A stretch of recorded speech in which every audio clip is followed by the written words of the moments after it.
Hordoftoota chaanaalii Seenaa Tiyuub bakkuma jirtanitti nageenyi isiniif haa baay'atu jechaa guyyaa har'aa seenaa goota aartii tokko irraa dubbanna. Namni kun nama jireenyi isaa gaddaa fi dararaan guutame. Namni kun nama aartii fi qabsaa'aa mirga sabaati. Namni kun Usmaayyoo Muusaati. Seenaa jireenya isaa gabaabinaan isinii qabadhee dhiyaadheera. Hanga dhumaatti na waliin tura. Chaanaalii kanas subscribe gochuun nu jajjabeessaa.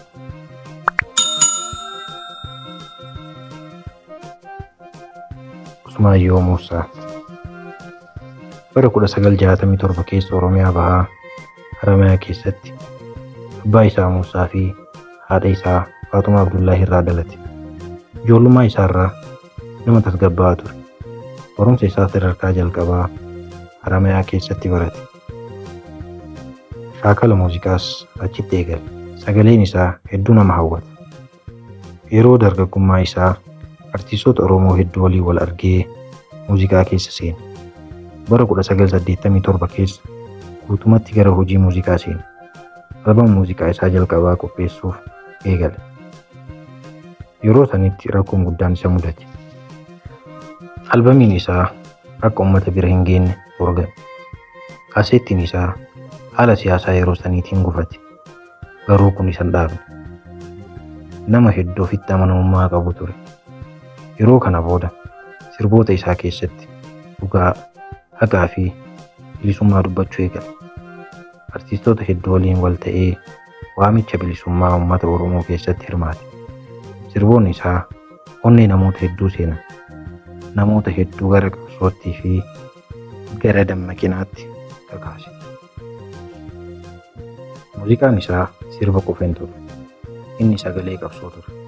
Sirboota isaa keessaa Sarbamnaa, Seenaa Dhaabbataa, Biyyaa Hin Bahuu, Galmee Seenaa, Hiriyyaa, Ijoollee Aayyaa, Ni Milkoofna, Taanin Filadhe kan inni weellisaa ture. Bara 1996 mootummaa yeroo saniitiin qabamee hidhame. Mana hidhaa Zuwaayee keessatti waggoota 8 hidhamee dararame. Jireenyi isaa kan mana hidhaa salphaa hin turre. Dararaa, hokkoraa fi rakkoo hamaa keessa ture. Isa qofaan hin dhaabbanne. Haadha manaa isaa fi maatii isaa rakkoo guddaa keessa galche. Haati warraa isaa hedduu takka rakkatte. Ijoollee isaa guddisuuf qabsoo cimaa goote. Garuu dararaan jabaa ture. Kana keessaa bahuu hin dandeenye. Haala ulfaataa kana keessatti lubbuun isii dabarte. Ijoolleen isaa hin bittinnaa'an. Abbaan isaanii mana hidhaa, haati isaanii ammoo du'aan dhaban. Usmaayyoon kana mana hidhaa keessa taa'ee dhaga'e. Garuu homaa gochuu hin dandeenye.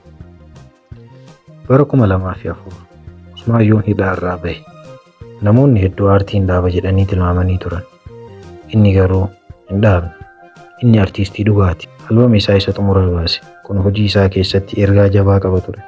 Dararaan nama hin cabsu, garuu dararaan isarra ga'e sun xumura hamaa qaba ture. Bara 2006 mana hidhaa keessatti lubbuu isaa dhabee addunyaa kanarraa godaane. Awwaalchi isaas Ciroo keessatti godhame. Uummanni Oromoo hedduun gadda guddaan irratti hirmaate. Usmaayyoon du'us bu'aan hojii isaa har'as ni jira, boris ni jiraata. Gabaabinaan seenaan Usmaayyoo Muusaa kana fakkaataa. Viidiyoon kun yoo isinitti tole like godhaa, hiriyoota keessaniif share godhaa, subscribe gochuun dagatinaa. Hanga viidiyoo goota biraatii walitti deebinutti turtii gaarii.